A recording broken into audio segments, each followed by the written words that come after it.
Hey everyone, welcome back to another episode of the Light Up Your Metabolism podcast. I'm so excited for today's episode because we're going to talk about a topic that is related to light and has a huge impact on our physiology, but it is something that is invisible and therefore it makes it kind of scary. So, in this episode, we're going to be talking about EMFs, electromagnetic frequencies.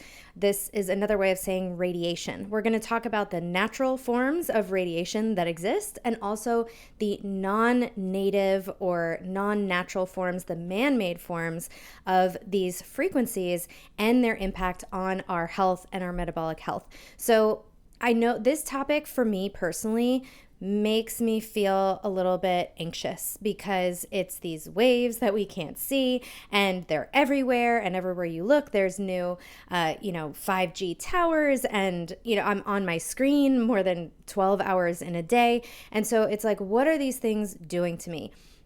But what I love so much about this episode with my guest today, Daniel DeBraun, is that he talks about things that helped me to feel a little bit more relaxed about this topic, and also different strategies that help me know the impacts of these things on my body and what I can do to mitigate their negative effects. Because we have to be in this state of learning to control what we can and just ignore the rest, because if not, we're going to go crazy. So I hope that this episode actually makes you feel less stressed about this radiation and know where it's coming from and how to mitigate and avoid some of these harmful effects on ourselves, on our children, on our families, etc. So I really hope that you enjoyed today's episode. So before we dive in, let me tell you a little bit more about my guest. Daniel DeBraun is an internationally recognized expert in EMF radiation, EMF shielding, and EMF-related health issues, with a special focus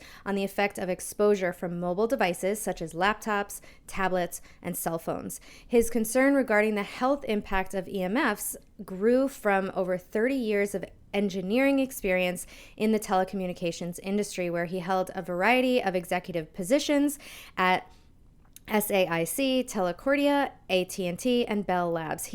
The co-author of Radiation Nation, The Fallout of Modern Technology, and the CEO of the company DefenderShield, the world leader in EMF radiation protection solutions. So I'm a big fan of DefenderShield. I have their headphones, and we're going to talk about one thing in today's episode that I know may upset a couple of people, and this is about the dangers of AirPods, and that's why I am sticking with having wired headphones, even though sometimes they're annoying and they get caught on things. There's just so much benefit to having those types of headphones as opposed to things that are radiating right next to our brain. So we're going to dive into all of this. And remember, if you're listening to this podcast, make sure to subscribe, to leave a rating, a review. And if you're listening on, or if you're watching on YouTube, hello, thanks for watching. And also make sure you subscribe, leave a comment, like the video. Any little interactions that you make with my podcast or with these videos really helps the show to grow and helps more people to find this helpful information. So as a way to give back and say thanks, it means a lot to me if you would take a couple of seconds to leave that rating, review, subscribe, like, etc. I really, really appreciate you guys. Thanks for being here. Thank you to my sponsors for supporting us for today's episode. I also am so thankful for all of the incredible companies that I've partnered with to help bring you some of my favorite products at a discount. So thanks again for being here. I hope you enjoyed today's interview with Daniel DeBraun.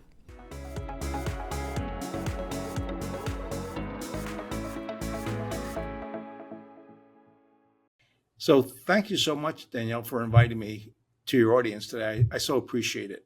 Yeah, thanks for being here, Dan. Two Dans from Long Island, New York. So Right. you guys might not know this about me. I've had this podcast for years, but I am from Long Island, New York, and sometimes my accent comes out, and get ready to hear it today. So yeah, excited to bring you on, Dan, because I have not yet talked about EMFs with my audience, and I would love to just start with we'll define EMFs for you. So if you're like, I don't really even know what that is, we'll go into that. But Dan, I'd love to start with just your story about how you got involved and, into this topic of electromagnetic frequencies.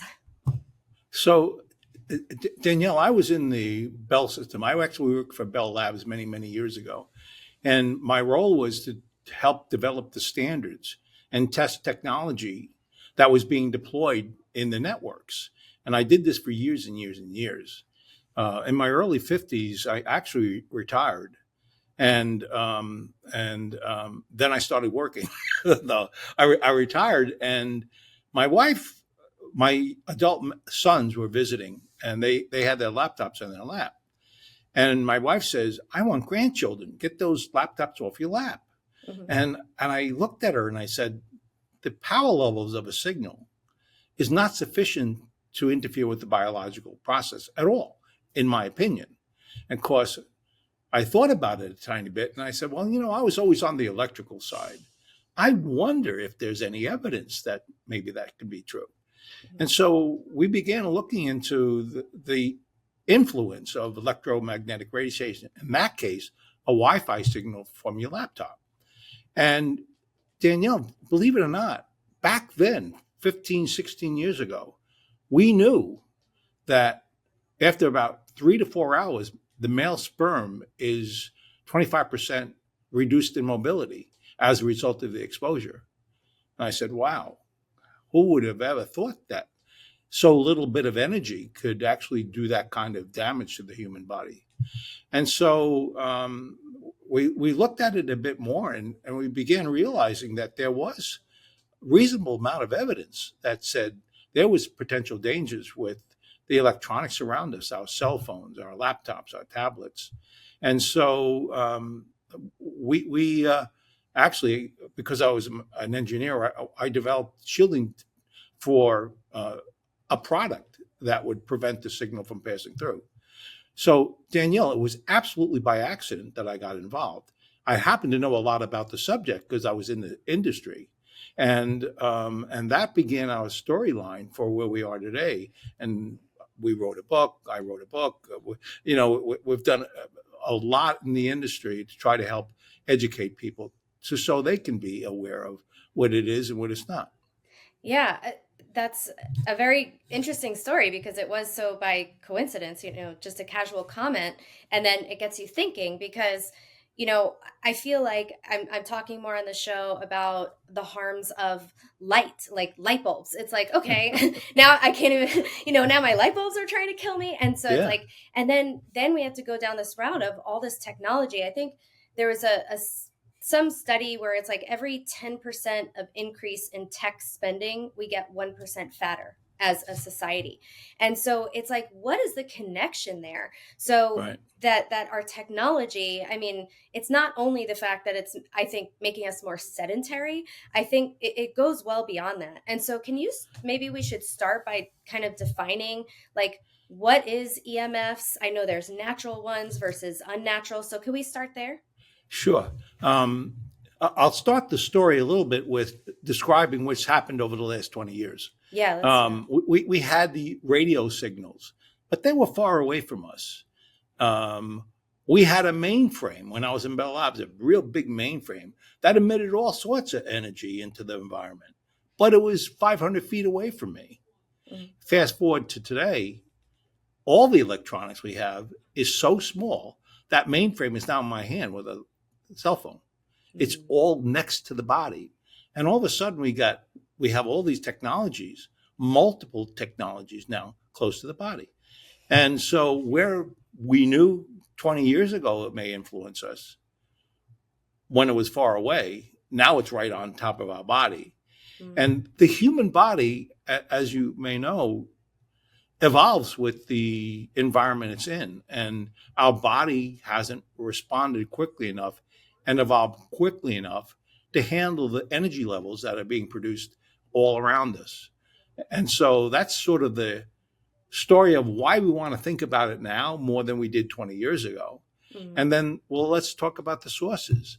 The cell phone, the cell tower was miles away from us.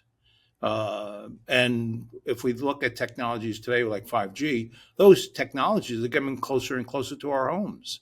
The Wi-Fi that we have is more powerful, and it's emitting a radio frequency signal into the environment. And if you are 50 feet away from it, maybe it's not bothering you too much. But when you're 10 feet away from it, that's a sort of a big deal. It does influence you. So we have the Wi-Fi that's a source. We have the cell phone that's a source. We have all of our devices. Our cell phone has a Bluetooth, Wi-Fi, and cell phone transmitter. 3 different transmitters coming out of one device. You don't think about it, but they're all connected to something outside of your environment. So all of a sudden we have all these technologies and it's all around us. And we need to think about it a little bit more than we have in the past. Does it influence us? Long story short, thousands and thousands of research studies, scientific evidence suggests that there is a link between these emissions we have in our environment and our health. And we'll talk a little bit more about that. Yeah. So why are these frequencies so harmful for us? Like, why does it matter? What is it doing? I need to tell just a little tiny bit more. You mentioned sure. The Earth generates a DC signal, believe it or not, which is electromagnetic radiation. Mm-hmm. And DC so stands for direct current. Direct current, right. Mm-hmm. So it is emitting between 5 and 12 hertz. Mm-hmm. A hertz is 1 cycle in 1 second. Okay. So if you have 5 cycles in 1 second, that's 5 hertz. Okay. And you contrast that to a cell phone, for example. A cell has 1 million cycles per second. And when you go into 5th generation, it's 1 billion cycles per second. So all of a sudden, all these things are going faster and faster and faster. So the question is, what's happening to the body? And the body's reacting. So if you were in the woods and you had a bear running after you, you'd run. You don't even have to think about it. You'd run. So that's a body response. And so the human body does the same thing with an invasion of any toxin, literally any toxin. A hammer is an invasion of the human body. If it hits you, your body reacts. A lot of people talk about, Danielle, this as being oxidative stress. Oxidative stress is where there's a imbalance between the free radicals and the antioxidants of the human body, right? That's what the argument is. But we know from more recent science, it's far more complex. It's cell danger response. It's the automatic response like you had in the bear. And you don't really control it. It's it's a physical response to the chemicals, or the hammer, or the organic compound that you may be inundated from the environment. So it's all around us.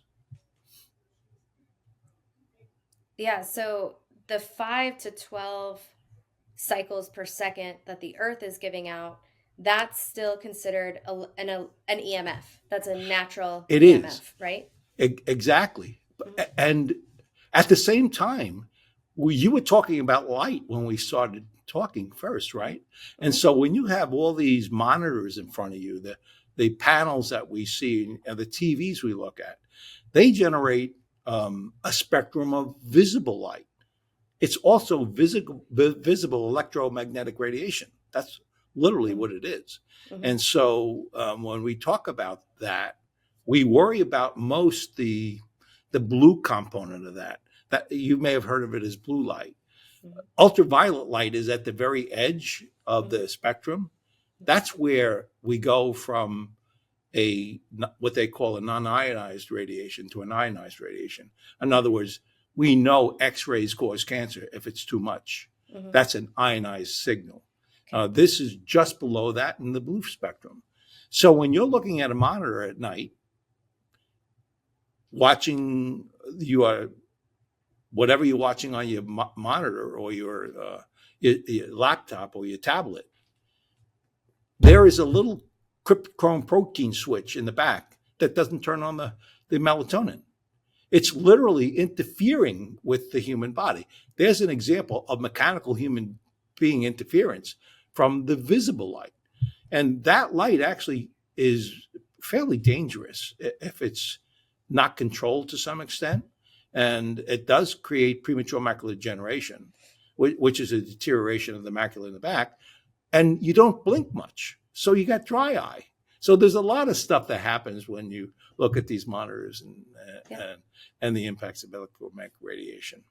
Yeah, and it's raising our cortisol, it's raising our insulin and blood sugar because Yes. we never had this light present Yes. after the sun went down in our environment. So Right. that's one, you talked about this spectrum of light. There's the visible light that we see, but then on the other sides of it, it extends out. So on this one side near the blues, you have the ultraviolet, and then the other side near the reds, you have the infrared. But then beyond those even is beyond what our sun is capable of producing. And that's where we get into some of these man-made wavelengths. Is that right? Well, actually, the answer is yes. And the sun itself creates blue light, right? Yeah. And it's because it's part of the spectrum. But now there's a lot more of it going into your eye, a little bit too much going into your eye. And that's really the problem. It's excessive exposures to potentially harmful color in your eye. Right. And it's in the sun, the blue light is never without red and infrared, which is very healing, which can mitigate some of the damage. Right, exactly. Whereas on our devices, it's just sort of pure, unadulterated, and it's at a level that at a level that can actually influence the macula, as I always said. Yeah. It is clear that we have a lot of evidence that says that deterioration is premature. Yeah. And that's because of the exposures are more excess than they should be. Right. So I've heard someone say that EMFs, these signals, these frequencies from our devices, from Wi-Fi, from towers, that it's sort of like an invisible form of light. So I tell my clients and my students, my followers, that it's important to block this blue light at night, to change out your light bulbs, use blue blocking glasses, change your screens to red, etc. But there's still these frequencies, the 5G, the Wi-Fi happening. So how do we understand how that's coming into play? Okay, so I mentioned to you where the non-ionized radiation versus ionized radiation, it's around a terahertz. Okay. A trillion cycles per second. That's roughly where that happens, right? Wow. And so when we talk about color, we talk about in the spectrum where that visible light is within the spectrum. It's fairly high in the spectrum. When we talk about 5G, for example, or 4G, for that matter, Wi-Fi, it's much lower. Your cell phone is roughly 1 gigahertz, which is a million cycles per second.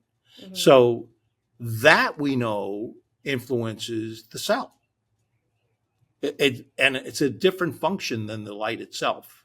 It's actually, let's talk about this. When you have a cell phone to your head, there's 1.6 watts per kilogram. You don't need to know what that really means. It's a level of power that is actually going into your head.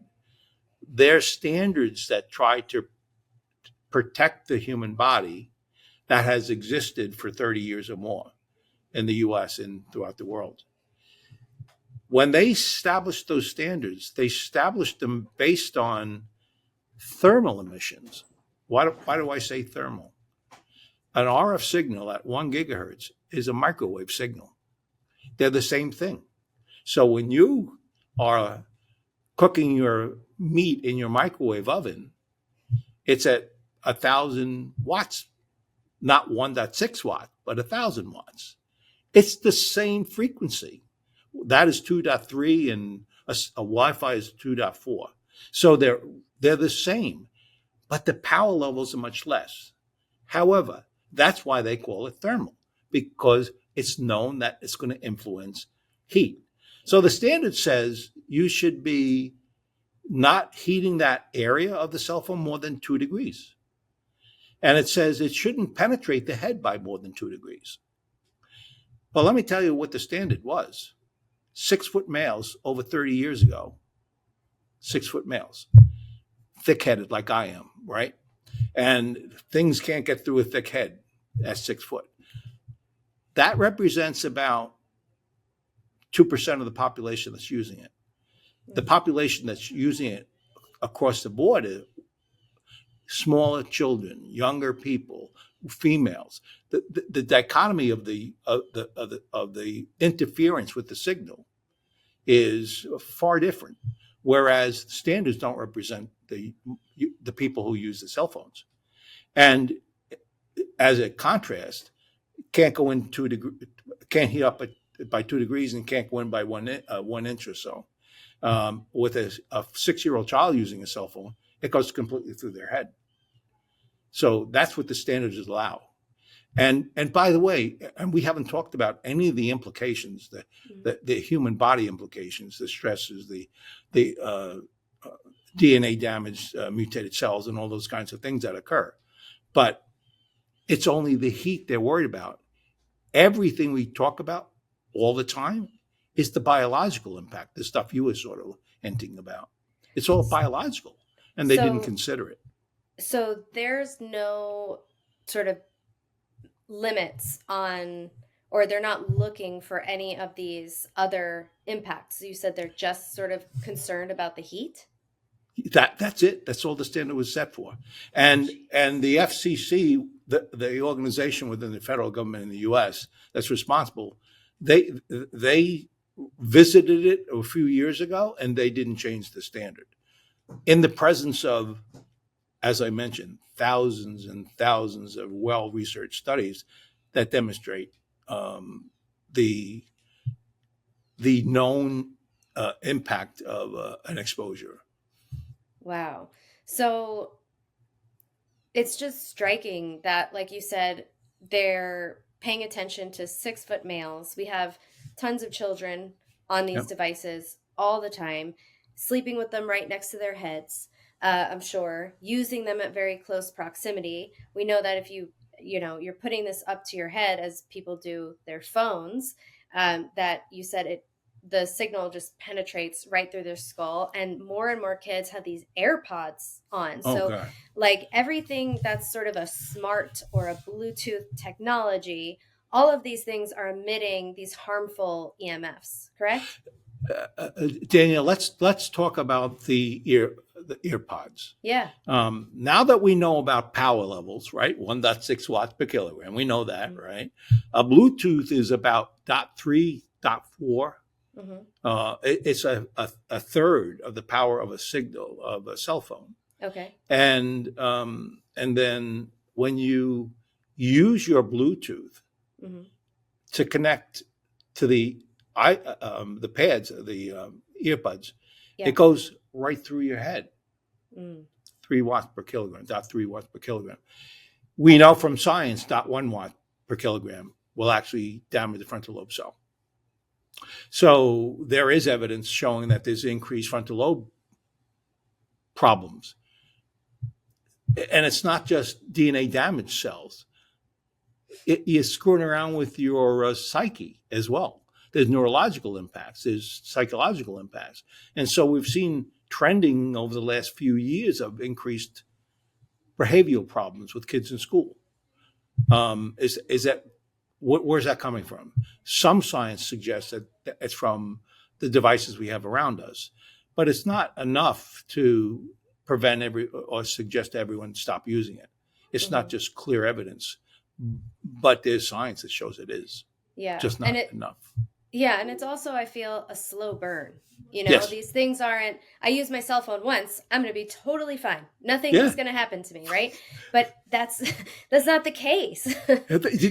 Believe it or not, that's actually one of the important tendons. Yeah. If you use it a couple of minutes a day, you don't have anything to worry about. It's not going to be impacting the cell. However, if you're using it several hours a day, after 10 years, you're three times more likely to get frontal lobe cancer. That's facts. Oof. And that's what is heavy versus light, and that you're pointing out. So if you're really sort of cautious about it, you just got to watch what you do when you're using your technologies around you. Yeah, so you mentioned the 5G towers. I've been seeing them pop up. I have one decently close to me, which I'm very upset about. But these you mentioned that we need to be closer to the 5G towers. Yes. Why is that? Okay. Great question. Now that you're an expert on power levels, now we're going to talk a little bit more about power levels. Okay. When you have a cell phone connection, Hmm. that signal, it's like the wave is almost 3 or 4 feet long. It's a pretty long wave.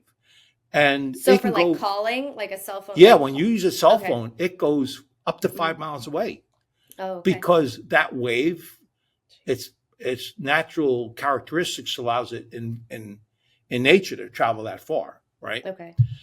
When you start going faster and faster and faster, right? When you go one uh, uh, from 1 gigahertz to a terahertz, when Hmm. you go fast, the the um, the, uh, the speed is faster. The Hmm. wavelength is smaller and smaller and smaller, Hmm. and it can't go as far. Okay. So when you're at 20 gigahertz, for example, which is part of the fifth generation technology speed, they can only go 750 feet. They Oh. can't go far.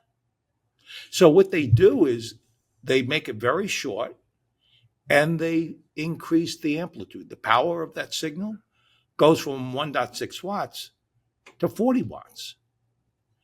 So it's much, much more power being used to transmit to your house Hmm. a 5G signal. That's why they're getting more closer and closer because they can't go very far. So does do all 5G signals, like let's say I'm more than 750 feet from that 5G tower that's over there. Right. How is it like, is there some other one? Like, are they like bouncing it off of something? Like, is there an So easy way to so explain this is how it how I'm works. getting it, even if I'm Um, a little bit further? the cell phone is 1.6 watts per kilogram, right? And it's a 1 gigahertz. Hmm. They're actually with fifth generation technology. The FCC enabled frequencies lower than 1 gigahertz Hmm. to be used for 5G. Hmm. And Wi-Fi, for example, 2.4 uh, gigahertz, which is part of the Wi-Fi signal, Hmm. is now commercially available for 5G. So they're adding new services in the spectrum that didn't exist before. But when you begin talking about the worrisome signal close 750 feet, that's because it's 20 gigahertz. It's much faster. And so the other stuff, we know a lot about it. We know the dangers of it, the good things about it. We know very little about it above 10 gigahertz. And that's what the small cell site produces, the ones directly in front of your house. Mm, okay. I don't know if I fully understand all of it, but it seems scary. Well, it's this stuff. If you pay attention a little bit to try to understand it a bit, it's not as scary as it is because your simple rule that you mentioned before, Danielle, I don't use it much. But my goodness, Well, I do, it's because it's very my whole insightful. business is online. And if Yeah. if you do, you take action. Hmm. There are things you can do, right? Yes. So before we talk about the taking action, I would love to hear, like you mentioned a couple of things that these non-native, basically not from the earth EMFs, these artificial human-made signals, what are they doing to us on that biological level? Okay, so there are many things it's doing. Um, so let's talk about a little bit about what is it doing to the body that you can see. Hmm. We mentioned the neurological, we mentioned the psychological, tingling. Your eyes can hurt, your ears Hmm. can ring, you can Hmm. get headaches, you may not sleep right, you're nauseous. You're depressed. There's a lot of things that are directly related to exposures like that, Hmm. and and and there are many mechanics for making that happen. When I mentioned to you um, the CDR, cell danger response, Hmm. that I mentioned to you before, which is automatic response of the human body. there can be a vagus nerve influenced by a signal coming from a cell phone or other devices. And the vagus nerve is the biggest nerve of the body.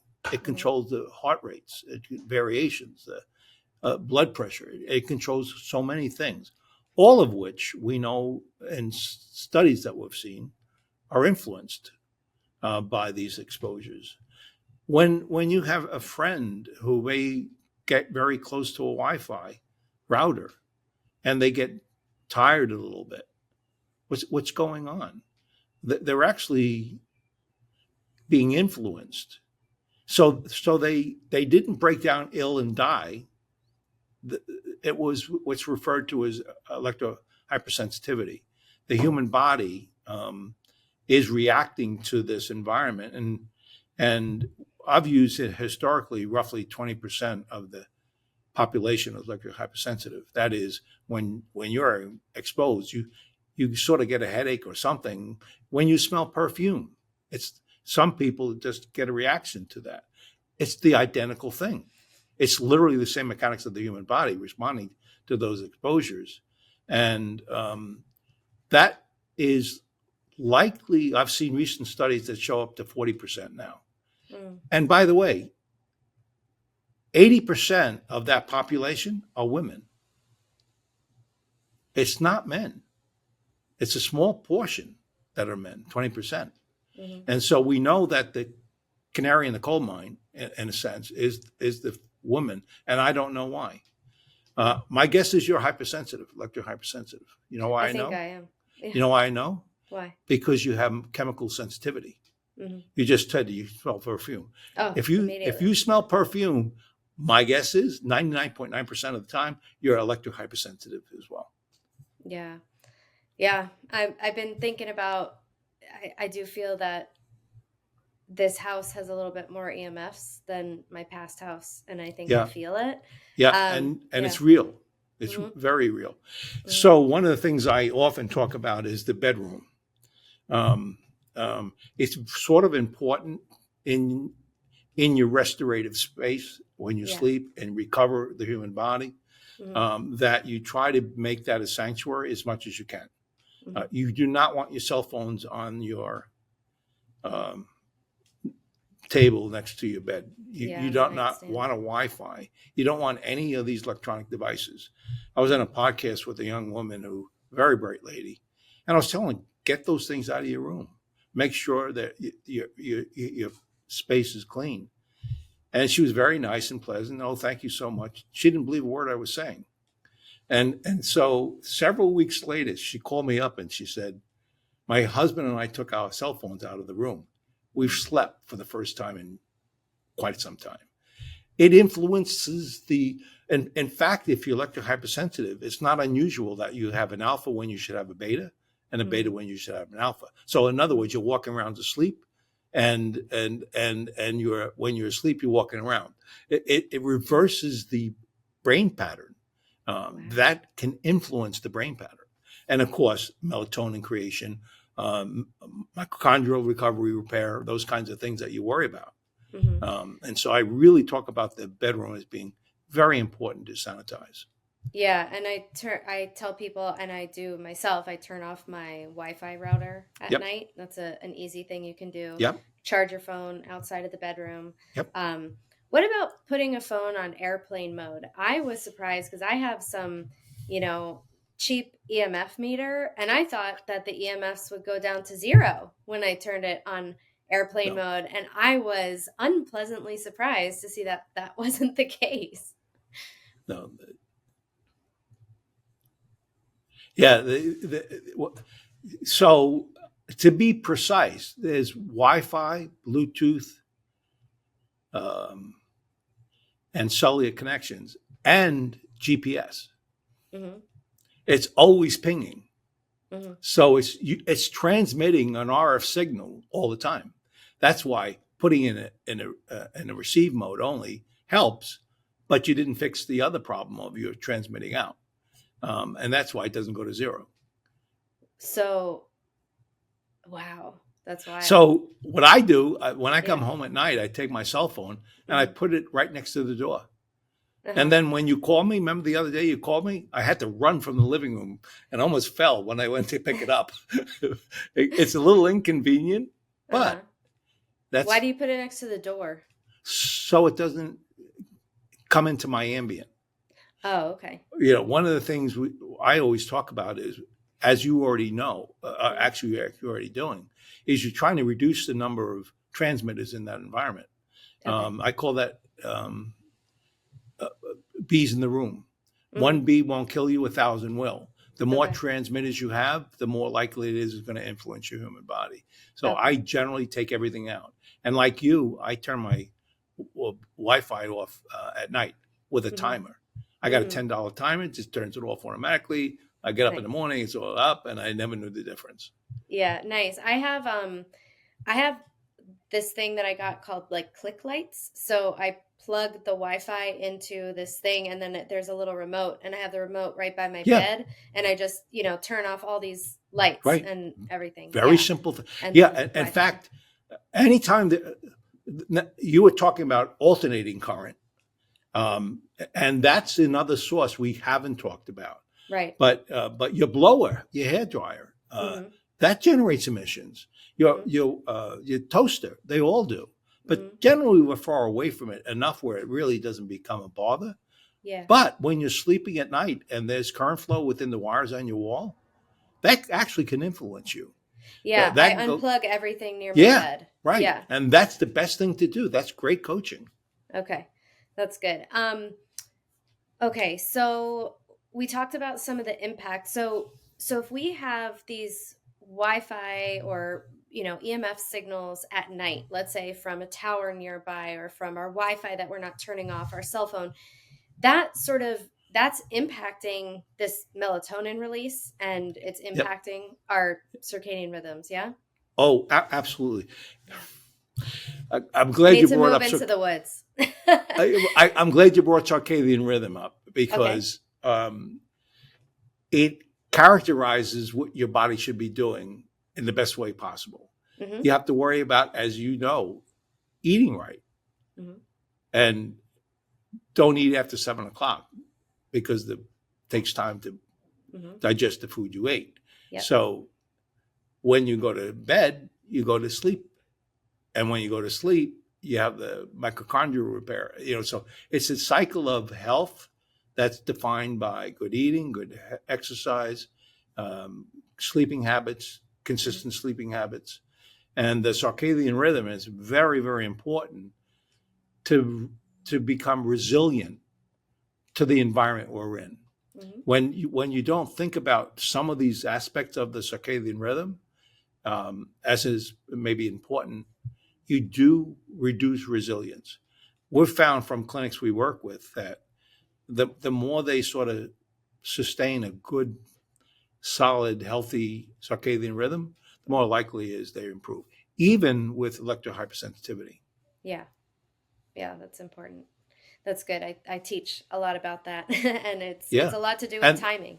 yeah, it Yeah. really, Mhm. and that is very important for people to understand because some of the clinics that we work with, the very first thing they do Mhm. is look at eating habits. They Mhm. look at exercise habits, Mhm. and that's the foundation for helping to improve the body. Yeah. And I actually never believed once you're a hypersensitive that you could help yourself, but we've now learned recently that You can being increase consistent, resilience. yeah, you can actually build the resilience, Mhm. which is positive. Yeah, definitely. So we talked about things we can do to, distance ourselves, not have as many devices in the room, to turn off devices, maybe instead of airplane mode, to maybe not put these devices on our body. Like I know I used to use my bra as a pocket for my cell phone. So we definitely don't want to be putting these devices and men, they have their cell phones in their pocket. Ladies at work, when they're like, I saw my hairdresser, she has a pocket in the front of her apron that she wears, puts her cell phone there. It is right in front of her, like her female reproductive organs. So we want to not put these devices on our body. We want to get as much distance as possible from the devices. Would you say that's a good Yeah. rule? I'll try to review some of the rules so we have a Sure, consistent yeah. messaging. But so I wrote Radiation Nations, which is a book about this subject matter. Okay. And I had one of the most brilliant doctors in the country, Mm. expert in biochemistry as well as several other subject matters. And I said to them that when you have a cell phone in a back pocket, when a 12-year-old has a cell phone in the back pocket, the distance from the transmitting signal to the womb is less than a foot. And I said, there's a potential for the damaging of a DNA of the cell, of the egg. And he said to me that, Dan, I don't know. And here's a man of great science, and we were debating with Trude. I was talking about it from an engineering point of view. He was from an experience point of view. And a couple of years later, he called me up and he said, I wondered what you were saying.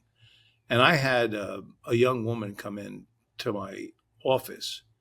They had had a stillborn child that had two cancers that were so weird, we never figured it out what it was. And he said, I think you were right. And so, I mean, this is engineering. This was distance, prolonged exposures. And of course, other scientists talk about this. But I appreciated his view because he was such a well-known individual in that space. So, yeah, you should worry about where you put stuff because we do have scientific evidence that when these things are close to our body, for example, we want to make sure we remove them. In fact, Daniel, when you have a cell phone to your head, it's like maybe the worst condition you have. When you're 1 or 2 feet away, 80% of the danger of that signal is gone. By 98% is gone. So by 4 foot, 98% is gone. So the distance you put it is sort of really important.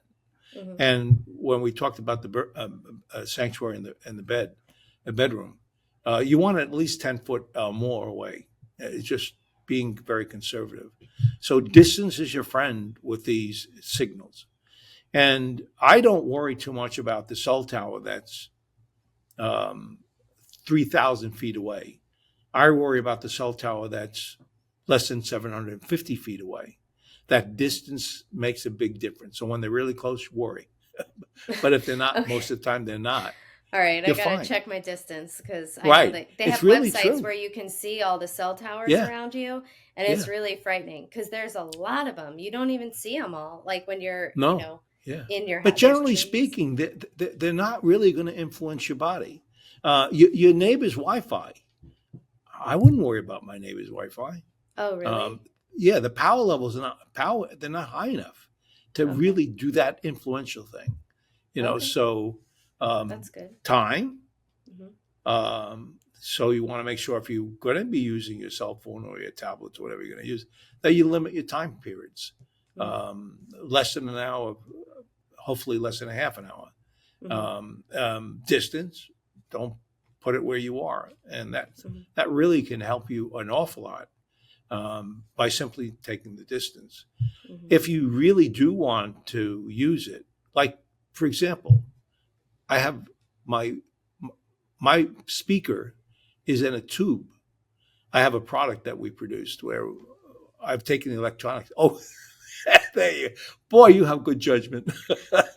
Yeah, I'm using the same headphones. They're it's really DefenderShield true. headphones. Yeah. It doesn't take much. And it really does take that concern away. So can you talk about these headphones for people who aren't watching the video, who are only listening to audio? Sure.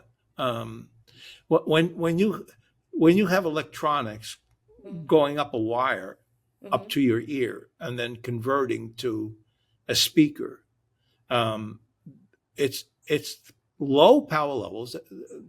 I got to admit, they're not hard, strong power levels, but they are emissions. And they do influence because they're less than 0.1 watt and they still bother you.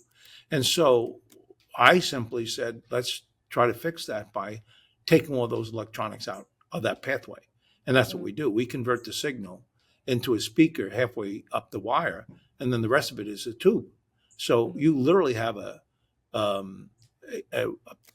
wire that's been replaced with a tube, and it's bringing the acoustical connection to your ear. And so there is literally no potential for any dangers whatsoever. Okay. So that's one of the conservative things you can do. And in this case, it works. There are shielding devices that, my goodness, I use your stuff. Yeah, you have good judgment. and there are, and I'll caution you, there's some stuff that really is questionable. So what you want to do, Danielle, is you really want to make sure that you look at the study work they have, the evaluation of the products they have, and see if it's done by reputable third parties. Okay. That's the way you sort of confirm it's a good thing or a bad thing for you, which is what we do. I actually knew more testing details than the testing environments we used, because that's what I used to do for a living. Right. But you can't trust me. As you know, I'm from New York. So let's talk about this. I have this cell phone case that's sort of like it's like a book. It opens up, it goes around it. I love that it kind of magnetizes to the back. It's got like a little wallet in there, but this blocks a lot of the radiation coming out. So can you explain how it can you explain the product? Yeah, I will. Actually, so you didn't ask me this question, but I'll tell you. Okay. That material, I actually developed that material. And we did develop it because we knew fifth generation technology was coming. And we knew that 5G can go up to 300 gigahertz. So we actually developed materials that goes up to right now 100 gigahertz. So we filter all signals that can potentially be applied to the cell. And so I'm trying to think. If you have a rug and the rug standing upright, and I put water, the water will run inside the rug and then ultimately dry out. That's this is what happens with our shielding. It absorbs the shielding, the signal, and dissipates it into the materials. And we actually have multiple shielding technologies in there too, not just one. Wow. And so it's just mechanical engineering. That's all it is. It's simple stuff. I'll use headphones or I'll talk on speakerphone because that's going to give me more distance. So if I hold this up to my head, you said that that's like the worst thing we could do. But what if I have this DefenderShield case on and it's closed? Is that mitigating some of this radiation? Yeah. What happens the cell phone is transmitting. It's literally right there, the transmitter. Okay. So when it transmits, it's opening up, but it can't open up in that direction. Okay. So it's literally shielding it. However, it can go the other direction to the cell tower. So you're not inhibiting that connection. Okay. You're simply inhibiting the connection towards your ear. Okay. That's all you're doing. Got it. It's a simple idea. So what about if I'm using my phone and I have it opened and I'm sort of holding the case and I have my hand sort of gripping the case behind it? Is that helping at all as opposed to just like holding the phone itself? Because I hold my phone a lot. So it does protect the hand. Okay. When you do that. Mm-hmm. And then you're placing a distance between you and the source, which is a good thing, right? Mm-hmm. Remember I said, after 2 feet, 80% of the danger is gone. So you're really definitely not 2 feet, but it's close. This is roughly, and you're pretty safe when you do that kind of stuff. Okay. And the protection of the hand, you don't really have to worry about that too much. No one's died of electromagnetic radiation exposure to the hand. It can handle it. It's the Okay. soft body tissues that we worry about most. The Okay. heart, Hmm. the frontal lobe, the groin area. Those are the kinds of things you worry about. Gotcha. Sometimes if I am on my phone in the evening and I'm laying down, I notice that I hold it like right over my heart, right over my chest, right over my internal organs. So I got the scarf from Defender Shield Yep. and I'll lay that over my body. Is that helpful in any way? Absolutely. Okay. It's actually dissipating the signal. Um, Wow. if you really want to figure out if it really bothers you or not, Hmm. get a friend, get a cell phone, put it Hmm. right at your heart, Hmm. and put your arm out, and have your friend push your arm down, Pressure. and then Mm. take it away and have them push it. What you'll find is you have no resistance. It's interfering with the muscle control. Wow. Interesting. Okay. So there's a very practical way of showing that it actually does influence the human body function. Okay, cool. Yeah, I'll definitely try that. So what other the other thing that I have from Defender Shield is that I want to get my parents because I went to go visit them and they're both sitting there with my dad has his iPad like literally on his body and now he's retired and so it's there all day. Like he's doing this for a lot of the day. And then my mom has her phone also right on her and I just want to give them a little distance from it, but I have this laptop. Um, it's like a platform. It's just like a rectangle that I can put my laptop on and then put Yep. that on my lap. So how does that work? Again, it's like the shielding technology. Yeah. You know what I'll do? We that was the first product we ever created. Defender Pad Yeah, it's literally for the lab. yeah. So I'll get you one of them. But in addition to that, we have a sleeve that you can put your device in that has actually shielded on as well. So I'll get you one of them Oh, too. thank you. That would be great because I doubt you question whether your aged parents are going to use all these things and make changes. But I think that that's great to have that little Yeah. shield. And it's something very simple, very easy. And, it worries me because I feel like there's going to, like having that device over your internal organs, over your reproductive organs, day in, day out. Are there increased risks for cancers and things like Yes, that? it's true. Yeah. Actually, what I didn't tell you is there was a study about women Hmm. and the close proximity to the groin area of a woman. Wow. 2% were had tumor, of which a small percent was cancerous. So there was a very large study that was done. So you're absolutely right.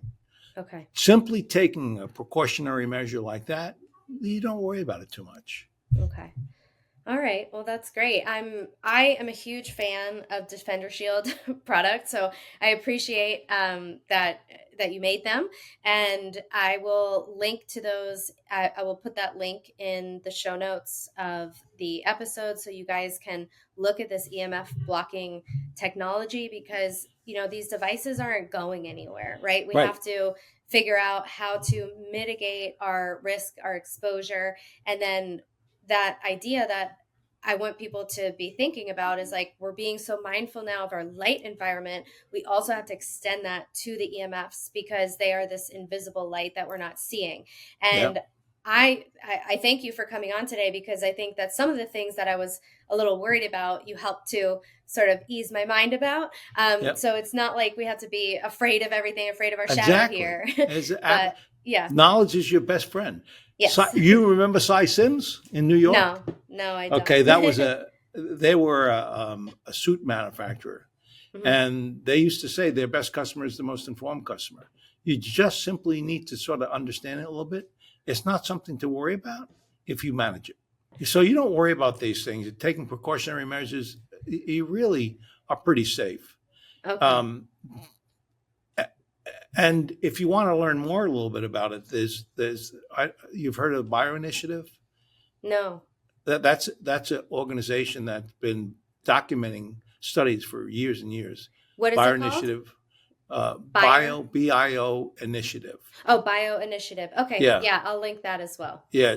Ollie Johansson, Carpenter, some of the great guys in this stuff, and Awesome. Safer EMR. Okay. Excuse me, safer EMF, I think. EMR or EMF, I don't remember. You want to go there. That's how you'll learn more. Okay. So So we'll there put you that go. there, and we'll also link to your book and your website and all the ways that people can find your work. So Well, I thank you really so appreciate much. it, Dan. Yeah, thank you so much. I hope you have a great rest of your day. Okay, thank you so much. You have a good one too.